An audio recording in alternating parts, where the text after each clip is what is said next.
Welcome to the first episode of Logan's Playbook. I am your host, Logan Bonner. And this episode, it's just going to be a little kickoff episode. We're going to be talking through college football and NFL topics I have for the day. It includes Caleb Williams' expectations for year one. We're going to talk about Alabama post Nick Saban and a lot more. So sit back, subscribe, leave a like, comment on the video what your thoughts are on all these different topics. And let's get into it. And that leads me to my last topic of the day, and that is the Dallas Cowboys, everybody's favorite team to talk about. More specifically, though, we're going to be talking about the quarterback, Dak Prescott.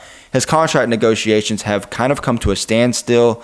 He is right now at voluntary mini camps, which CeeDee Lamb is not, so we'll get into that a little bit later. But as far as contract negotiations and who I would pay first, I would pay Micah and CeeDee absolutely before I paid Dak Prescott, and here's why. Micah and CeeDee are seen as elite at their respective positions. You know, Micah Parsons is seen as a top 3 edge rusher. CeeDee Lamb, in my eyes, coming off an 1,800-yard season, is seen as a top 3 to 4 receiver, and Prescott has never been seen as a top 3 to 4 quarterback. He's had seasons like last season where he was a runner-up for the MVP and is absolutely should be applauded for that, but again, regular season success does not mean anything to me. I'm in the business of great, not very good. And Prescott, if you look at his regular season stats, amazing. You look at his postseason stats, not so amazing. He had the one standout game against Tampa, and then he did beat Seattle in his second season, third season, whichever one that was.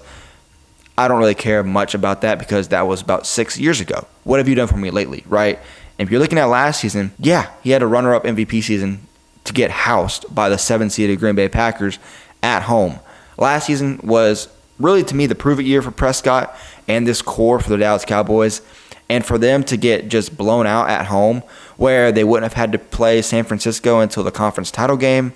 They would have had Detroit round 2, who they had just beaten a couple weeks ago. Whether that was kind of fluky win or not is another day. But regardless, I think the last season was made for Prescott to really put his stamp as, you know, a $55+ million quarterback. He just didn't do it. So why on earth would I give him $58 million annually, which is being reported right now that Dak's camp wants that kind of money, when you haven't proven that you've won meaningful games in January and February? And you could probably see the comments now of Cowboys fans saying that I'm being too harsh on Prescott, that I'm judging him off of 1 to 2 games.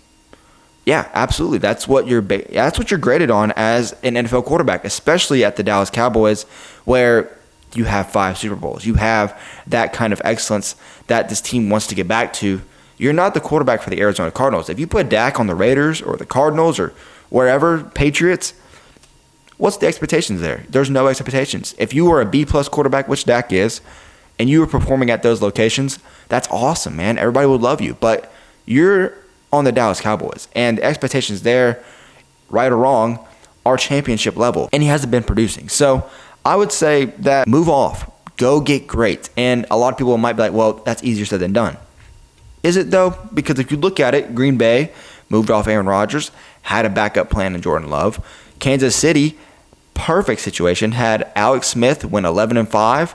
They move off him, go get Patrick Mahomes, actually traded up for Patrick Mahomes. And then if you look at even just Detroit, they moved off Matthew Stafford, wasn't getting the job done. They go get Jared Goff, and now, you know, NFC title game, they were a couple plays away from making the Super Bowl. So I don't think you should be driven by fear with Prescott. I think you do need to be cautious and have a backup plan. Is Trey Lance that? We don't know. I can't really say one way or another. I would have drafted somebody absolutely in this quarterback draft rather than waiting for next season, which is a little weaker draft. But we'll see how it all plays out. I'm interested to see how the Cowboys do this season, especially with all this drama circling around. But those are just my thoughts on the Cowboys and Dak Prescott's contract situation. Let me know what yours are down in the comments below. But that's all we have for this first episode, guys. I appreciate you for taking a listen. If you have any topics that you want me to talk about in the comments below, make sure to drop them, and I'll try and get to them as quickly as possible. If you want to email me, it'll be in the description below. Follow me on Instagram, TikTok, Twitter. We're on all that. And until next time, peace.